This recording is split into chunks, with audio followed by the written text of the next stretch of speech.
to entertain it.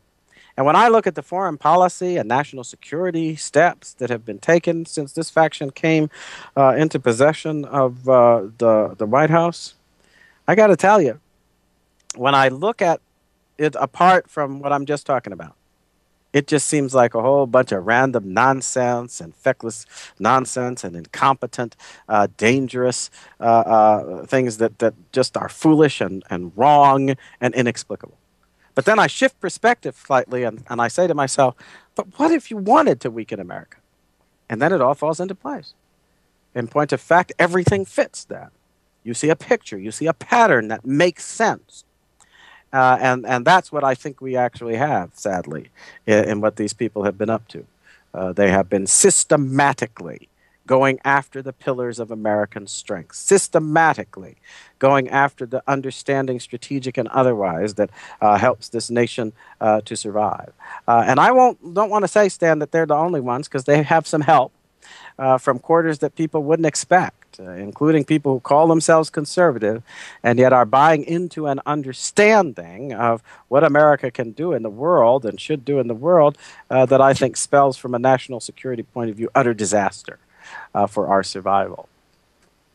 Well, I have a very good friend who just passed away, Bill Bailey, who was a conservative moderate who thought that Obama was doing okay and tried to look for all the good. He was the kind of guy that looked for that type of thing. And sometimes I think that we know where the left is. It's just, do we know where we are?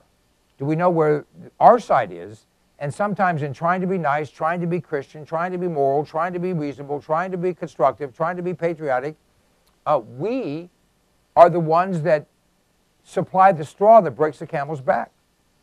And sometimes, Stan, I think I've been engaged in this in the last little while. It's also amongst people who say that they're trying to save the Constitution and preserve liberty and so forth, and who have gotten the idea that somehow or another, if America plays a leadership role for forces of freedom in the globe, there's no prudent way to do that, that we can do it consistent with America's capacities and with America's liberties and so forth. It's just got to be some dangerous thing that's going to destroy our Constitution and our freedom, and therefore we just have to stop it and bring our forces home and basically mind our own business and not get involved in anything.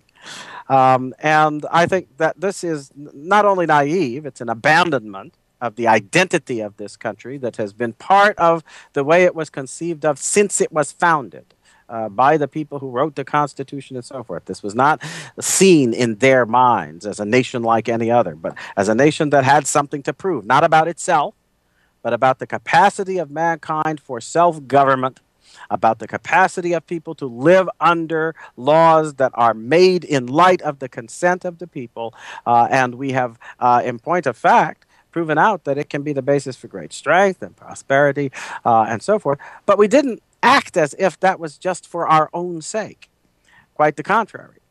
We understood that somehow we were carrying a responsibility for something precious to all of humankind.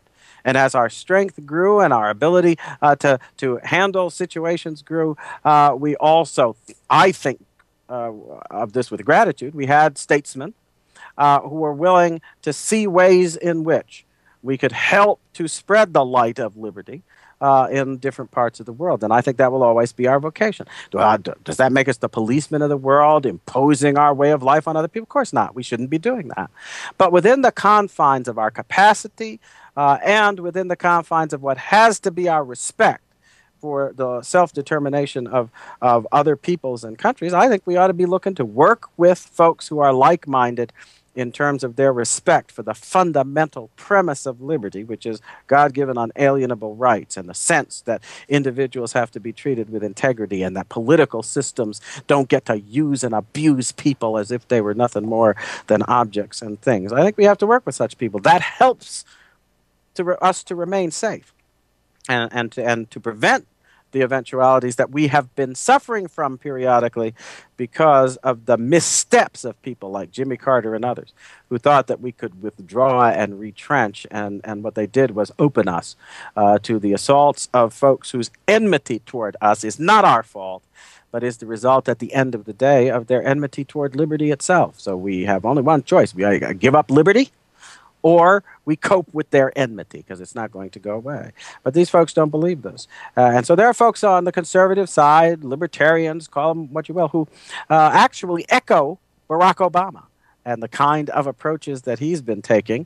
They do everything short of groveling on their knees to apologize for all these terrible things that America has done to the world and so forth. But the words that they speak in terms of analyzing what have been our actions strike me as the very words he uses to somehow explain why it is he feels compelled to spend so much time on his knees, begging for forgiveness from the world. Well, I think that he is spending time on our knees, not his knees. I think that he believes that by putting us down, he puts himself up. And I, for one, will never be able, as an American, to forgive him. And I saw something today. It was I saw it on Twitter, and I clicked this little button, and I saw a video, which was of a gathering of I think it was called the Gamaliel Foundation or something like this, Institute, one of these pro-Obama organizations. And do you know what they were doing, Stan? These I'm not people. going to guess. I'm going to let you tell me. No, these people were praying to Barack Obama. They were praying to Barack Obama? They were praying to Obama.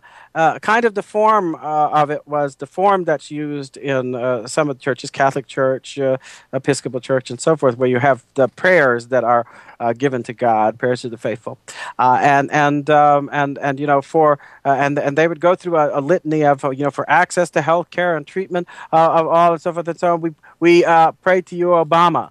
We pray to you, Obama, and it was like watching some kind of religious ceremony. I have to tell you that we are the reason it came to my mind is that one of the things I've been trying to get people to realize is the nature of the ambition that we're dealing with. In the world before the ideas and premises America was founded on, ambitious individuals could actually hope to start out their lives as human beings and end up their lives being worshipped as gods. That was possible in the ancient world. It was possible in many respects. You know, the pharaohs of Egypt weren't the only ones. Caesar eventually had a temple built in his name, and so forth and so on. So you would be a god on earth.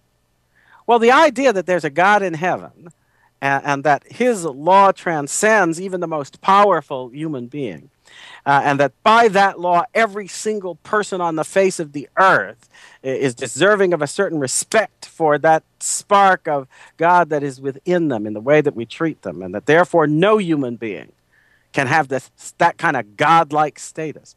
That's irksome to people with the ambitions that these folks nourish in their souls. You know, we have forgotten this. Our founders never forgot it because they lived in a world that was pretty much shaped by that kind of arrogant ambition.